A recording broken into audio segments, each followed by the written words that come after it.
재물을 청산한 부활이라는 제목으로 여러분과 함께 연락을 나누고자 합니다. 저는 이 봄이 다가올 때마다 마음속에 느끼는 것이 많습니다. 자연은 겨울 동안 죽은 것 같이 앙상하게 남아있다가도 봄이 오면 저렇게 화사하게 꽃피고 찬란한 영광을 나타내는데, 사람은 어찌하여 늙어 죽고 나면은 다시 소식이 없는가? 도대체 인간은 만물의 영장이라고 하지만은 과연 자연보다 나은 것이 있을까? 이런 생각들인 것입니다.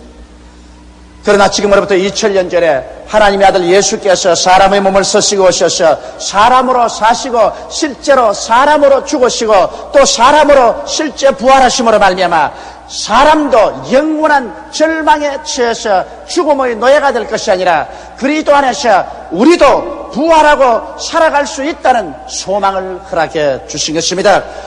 이러므로 오늘 예수 그리스도의 부활은 인류 전체를 가장 어둡고 캄캄한 절망에서 광명한 생명의 빛으로 인도한 위대한 사건인 것입니다. 여러분, 세상에 종교가 많지만 다른 여러 종교들은 종교의 의식이나 윤리나 도덕이나 철학이나 이러한 것을 주었지만은 부활에 대한 것을 가르친 것은 우리 주 예수 그리스도밖에 없는 것입니다. 그러므로 오늘 이 시간은 여러분에게 예수 그리스도의 부활에 관해서 더 깊이 있는 내용을 알아보고자 하는 것입니다. 첫째로, 왜 예수님은 부활하지 않으면 안 되느냐는 것입니다. 불교에도 부활에 대한 소식은 없습니다. 유교도 윤리와 도덕을 가르쳤지 부활은 말하지 않습니다. 더구나 이슬람교도 부활에 대한 이야기는 없습니다. 그런데 왜 유독히 예수님만이 죽으셨다가 사흘 만에 부활하셨다고 온 기독교인들이 전 세계에 걸쳐서 외치고 떠들고 있습니까? 거기에는 이유가 있습니다. 여러분, 원래 하나님께서 우리의 조상 아담과 하와를 만들어 놓으셨을 때는 아담과 하와를 죽도록 만들어 놓지는 아니하셨습니다. 하나님의 형상과 모양대로 지음받은 속사람이 육신을 쓰고 세상에 살지만은 죽도록은 만들어 놓지 않으셨습니다. 아담과 하와가 다스리는 세상도 하나도 죽음의 세력이 없었습니다.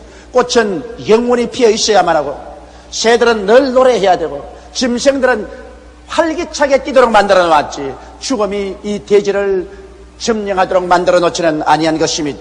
그런데 왜 죽음이 오늘 이 땅에 꽉 들어찼을까요? 이것은 하나님께서 에덴 동산에서 아담과 하와를 살게 하실 때 모든 실과는 다 먹되 선악을 아는 실과는 먹지 마라, 먹는 날에 너희가 반드시 죽으리라는 하나님의 법도를 정해주신 것입니다. 아담과 하와는 마귀의 꾀임을 받아 이 하나님의 법을 어기고 선악과를 따먹고 하나님의 말씀을 거역하고 하나님의 권위를 짓밟고 하나님의 주권에 대한 도전을 행한 것입니다. 그 결과 아담과 하와는 에덴에서 쫓겨나오고 그 영은 죽고 육신도 흙으로 돌아갈 수밖에 없는 처지에 있게 되고, 그가 점령하고 있는 이 지구는 사망이 통치하게 되었습니다. 새들은 노래하다가 나무가지에 떨어져서 죽고, 짐승들은 뛰놀다가 흙으로 돌아가 버리고, 꽃들은 화사하게 피었으나 얼마 전에 시들어져 버리고 말았습니다.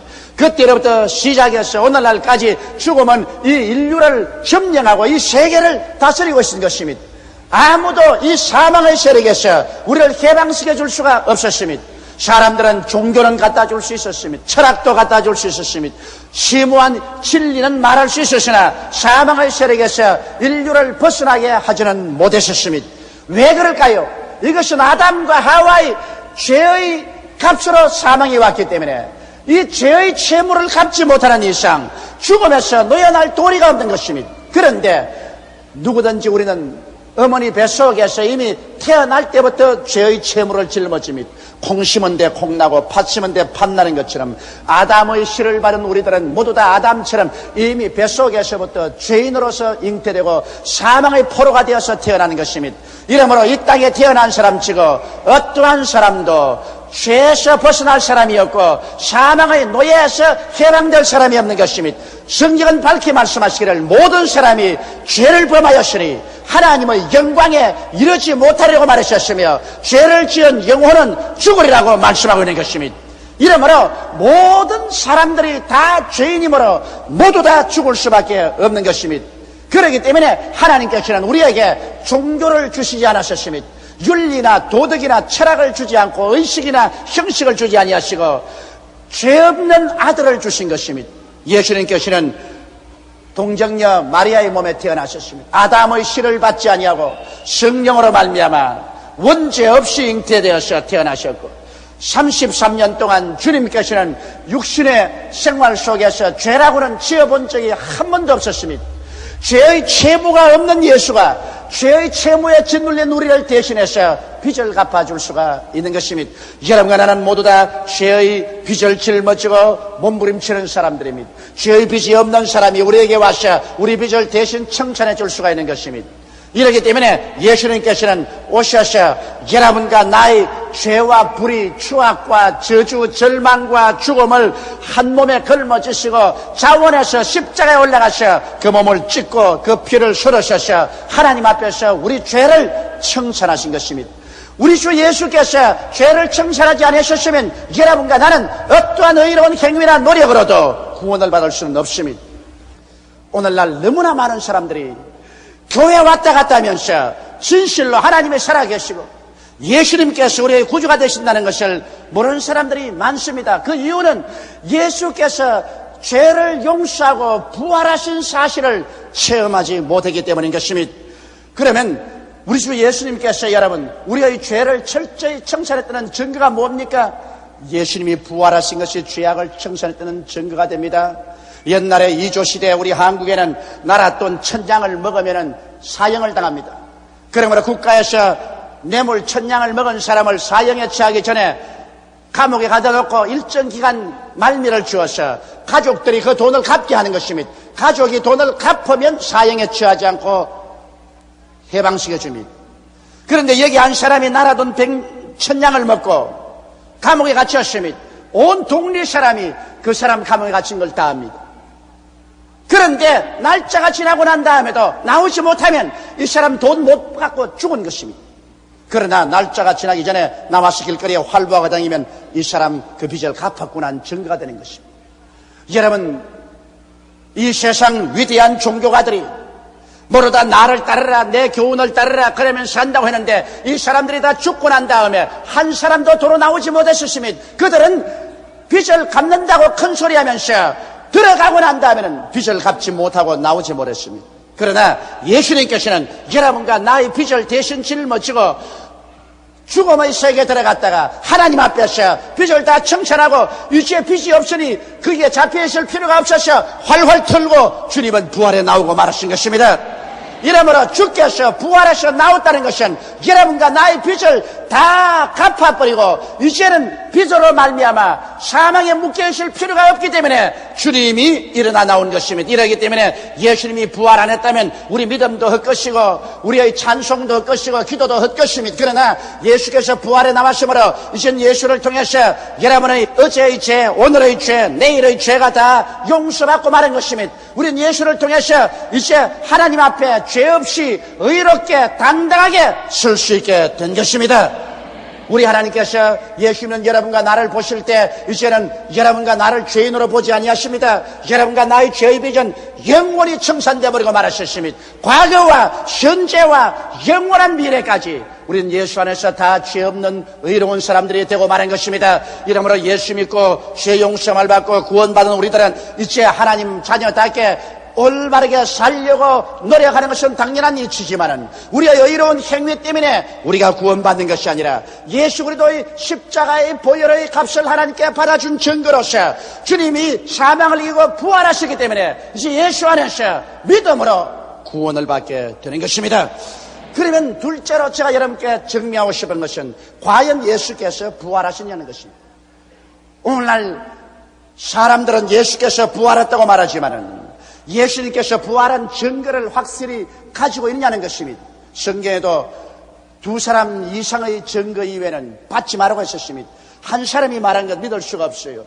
2사람 이상이 증언할 때 그것은 증거로 채택하라고 했었습니다. 성경에는 예수님께서 죽은 자 가운데서 부활한 사건을 본 사람은 수없이 많습니다.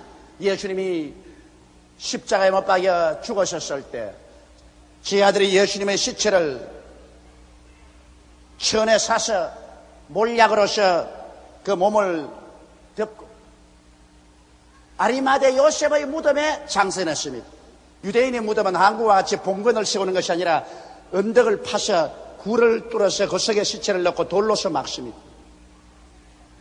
예수 그리스도의 시체는 아리마대 요셉의 무덤에 넣고 큰 돌로서 그 입구를 막았습니다.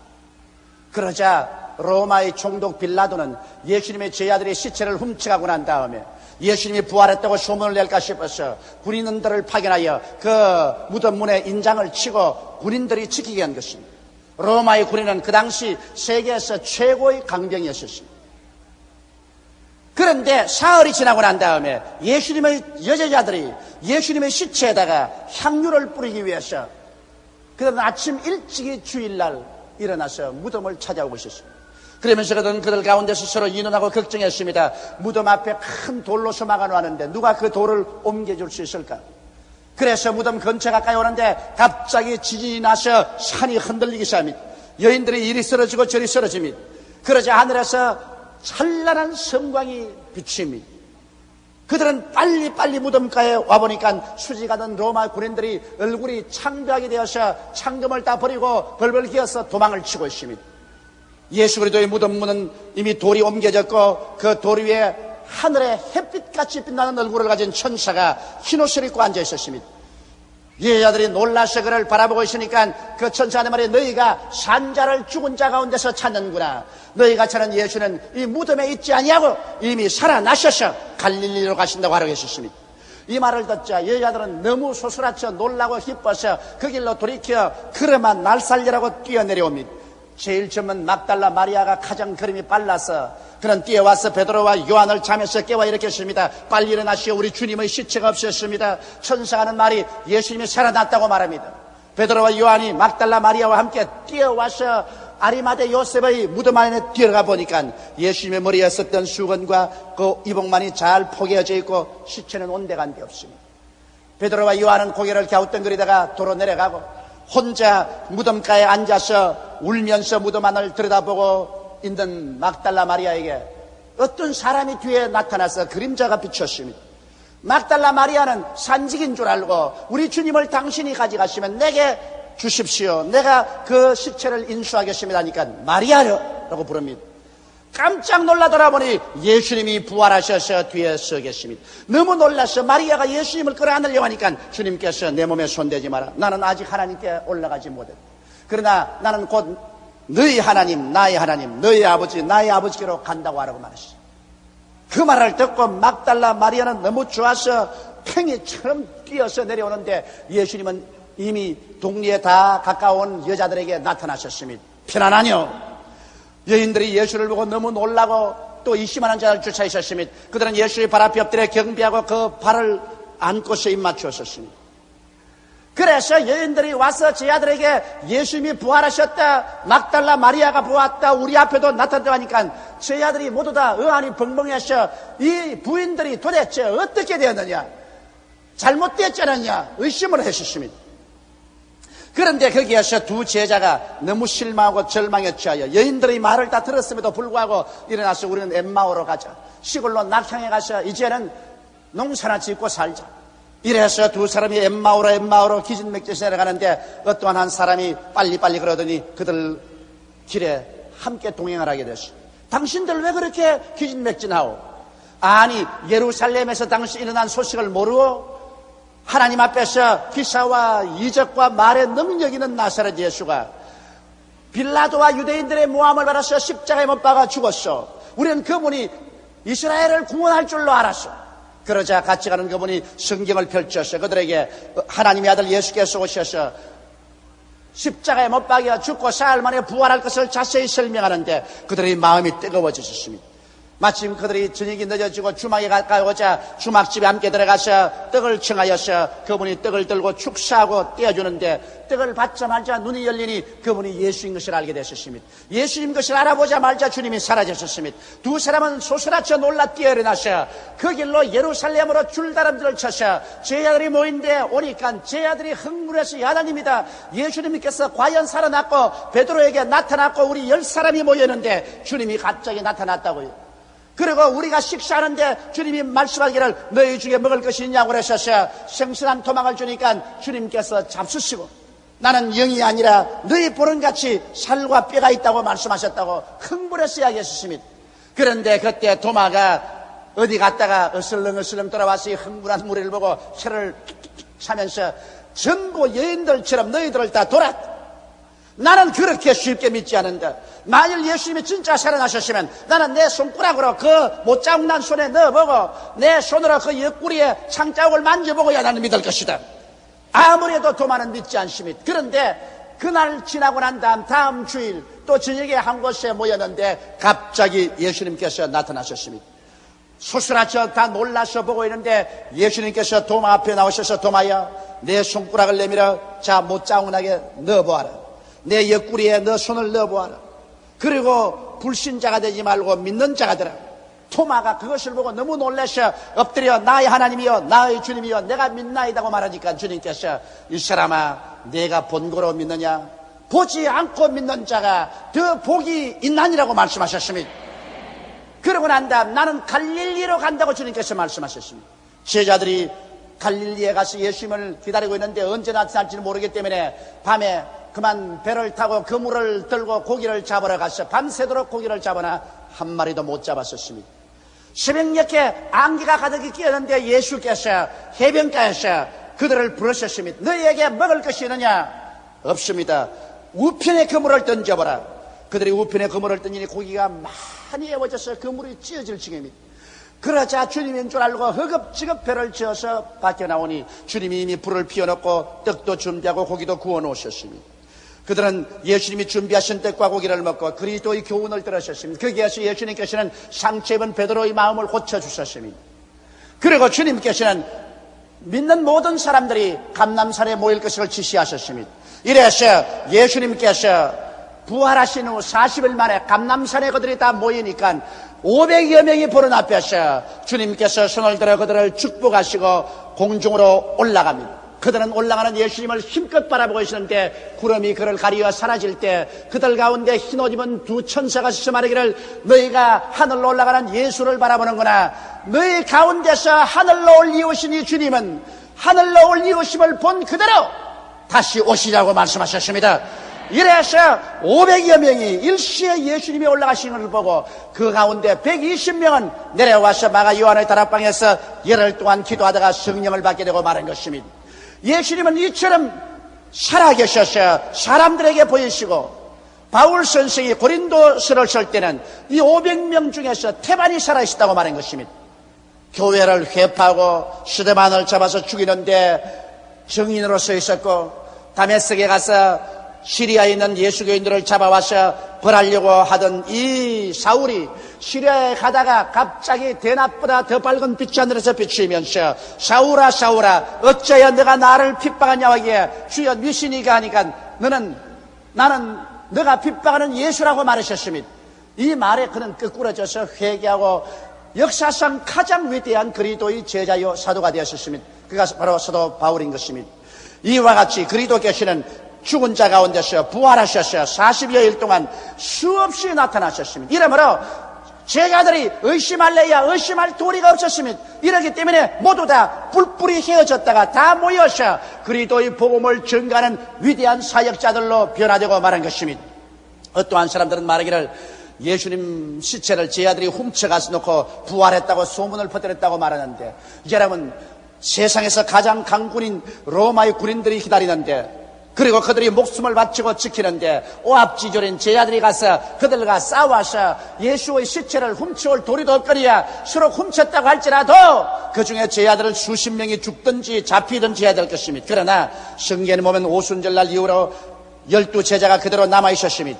그뿐 아니라 만일 예수님의 제자들이 시체를 훔쳐가서 거짓말로 부활했다고 말했다면 그들이 완전히 거짓말인 줄 알고 있는데 이 사실을 거짓말로서 예수님이 살아나갔다고 증거하고 모두 다 순교를 당할 만한 그러한 일은 있을 수가 없는 것입니다.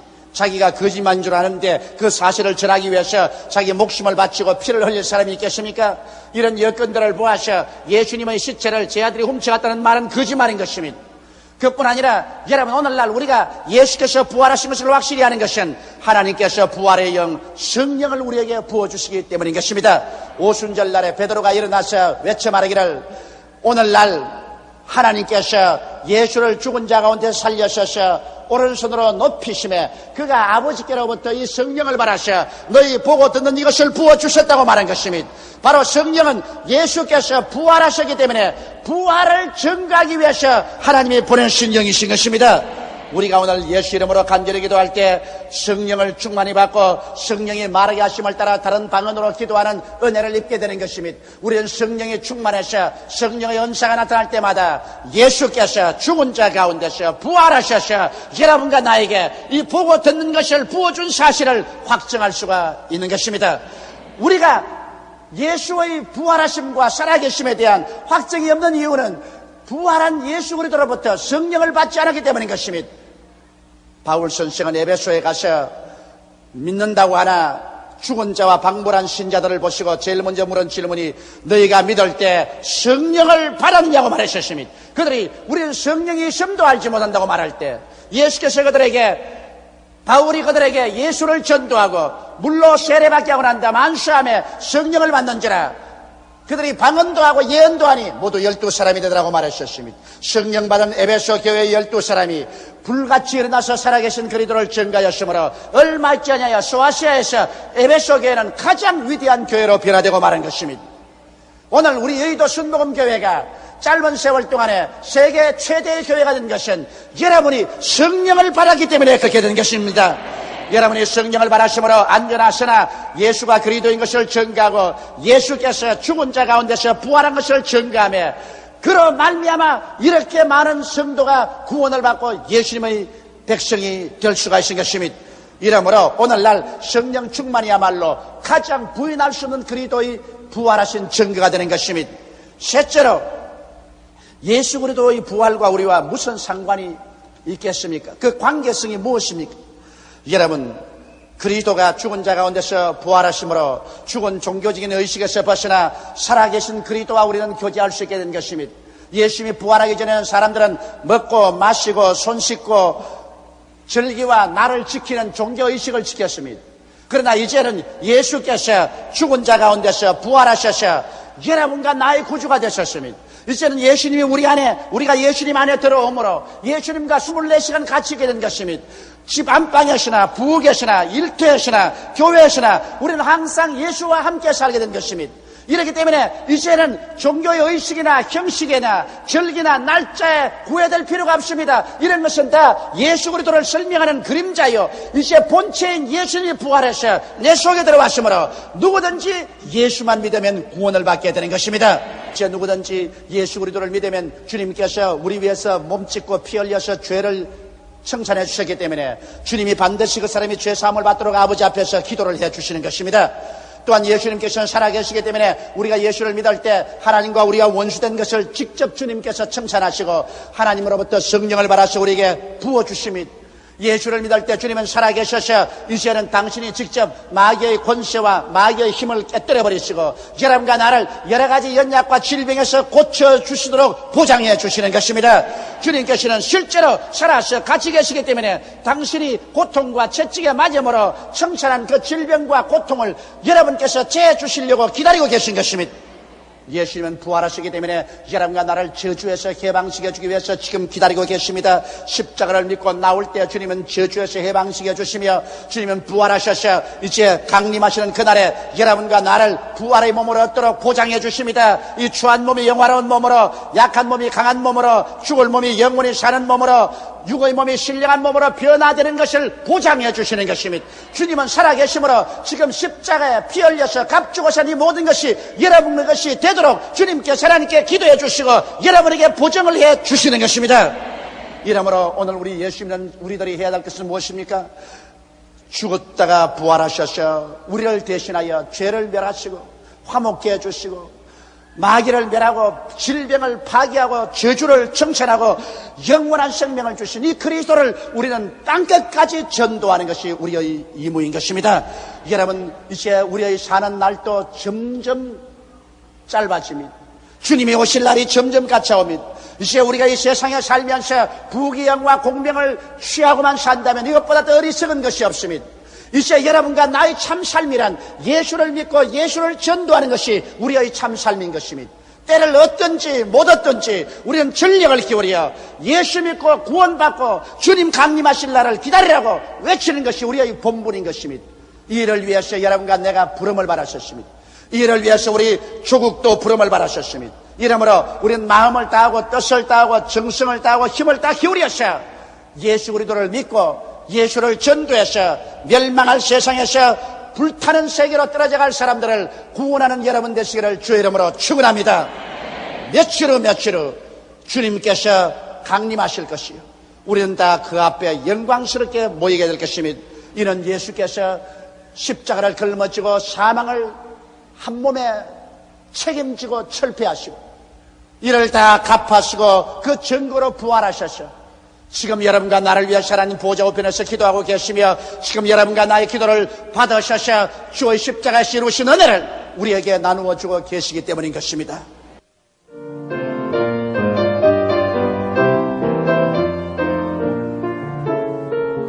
주 하나님 독생자 예수 날 위하여 오시었네. 내 모든 죄 용서하시고 죽음에서 구원하신 나의 구세주 살아계신 주 나의 참된 소망 걱정의 힘 전혀 없네. 오 나의 주님 날 용서하사 영원한 생명길로 인도하셨네. 그 언젠가 죽을 때까지 주를 위해 싸우리라. 승리의 길 멀고합니다. 주님께서 나의 앞길 지켜주시리. 살아계신 주